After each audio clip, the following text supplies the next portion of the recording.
simply not valid if it's not had been done in front of the notary. So even if he's already made any kind of suggestions or he gave his word or so on, you have to have this in mind. You can sue him later for the damage, but you don't have a claim on the property itself. Yeah? This is the first thing you have to have in mind always.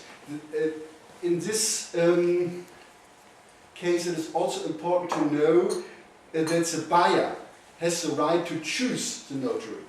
So a lot of vendors try to recommend you a notary here in Berlin because maybe they know him for a long time, maybe they are friends or whatever. Be careful. Yeah? The buyer has the right to choose. Ask Mr. Hummel for a notary, ask us for a notary or whatever, but don't pick the one he's recommending to you.